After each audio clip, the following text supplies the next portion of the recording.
Good. Yeah. Thank you. And you've got to give up this whole thing as wanting to be somewhere that you're not. You know, a person who's truly accepted their facade doesn't do that. They know where they're at. You know, a person who's truly accepted their facade can measure where they're at using the techniques that I've just shown you, and they know where they're at, so they don't have to ask anybody. They just know, this is where I'm at, this is where I'm at. And they don't punish themselves for being there. Many of you have done that. You see where you're at and then you punish yourself. It's no wonder you don't want to see where you're at. If you're going to punish yourself every time, it's sort of like, I'm going to be honest with myself, so I'm honest with myself. And then I go, you naughty boy for being, for being there. Like, that's like being honest in your childhood and the parent coming along and giving you a belting for it. That's all you're doing to yourself. And it's not very compassionate to the facade, is it? You remember the facade has been created through a lot of very damaging, hurtful processes. Like I said to Chris yesterday, there's a lot of cruelty and torturous events have occurred in that place. And we need to have a lot more compassion for it than we actually have. Now, getting compassion for it is a lot about accepting truth without judgment. That's what it's all about, accepting truth without judgment. So accepting our facade is all about accepting truth about ourselves without judging what we've accepted about ourselves. Without going, oh, you naughty person, you shouldn't have that, oh, you have that, and terrorising yourself, really. All you're really doing in that place is doing the same thing that happened in your childhood whenever truth was present. Not a good thing to do.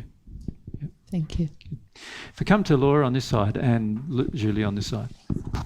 So Laura first.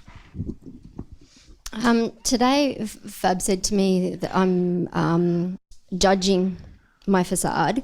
Yeah. And I said, no, I'm not attacking myself. And he said, no, you're not attacking yourself, you're judging yourself.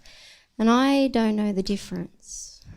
Well, I think you're attacking yourself. But anyway, so I'd even go further than Fab. I feel you attack yourself frequently. Yes, but if the flavour between judging, can you judge without attacking? Can you attack without judging is probably the real question. Okay. If you are attacking yourself, you're definitely judging yourself. If I'm attacking myself... And if you're judging yourself, that is an attack of self. Oh. Okay. Like if I judge you, isn't it an attack of you? Just my judgment of you, isn't it an attack of you? Yeah. Don't you feel attacked if somebody judges you? Surely you do. So just judging yourself is an attack. It is the attack. It's going to control what you now do about it.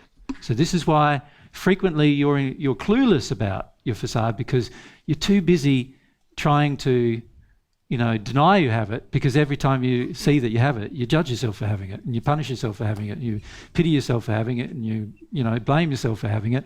And all of that is just like belting yourself up for having it.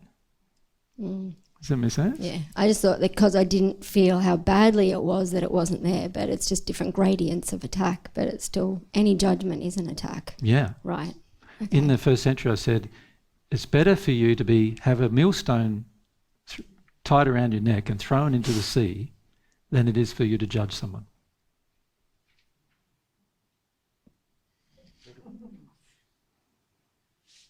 Why did I say that? That's how serious judgment is from God's perspective. It's a great degradation of another person's character and nature. Right. It's a terrible thing. You're basically saying you're superior to the other person when you judge.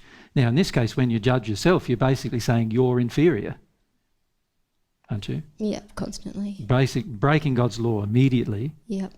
And like I said, in the first century, judgment is one of the, it's a serious problem, because it's like when you judge, you limit people. You limit them in their expression of their will and their power by judging them. That's the purpose of judgment, isn't it? To control.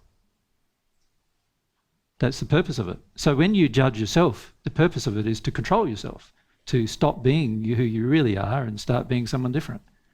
Isn't that one of the motivations of the facade itself?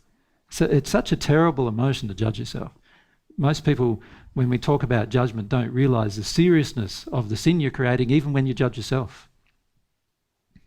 So can I ask another one? Sure you can. Because I did ask it for the personal truth, but it's just this question. Yep. So judgment is covers the addiction underneath it. Before you ask anything more, can I say that we're really now getting away from this topic? Do you want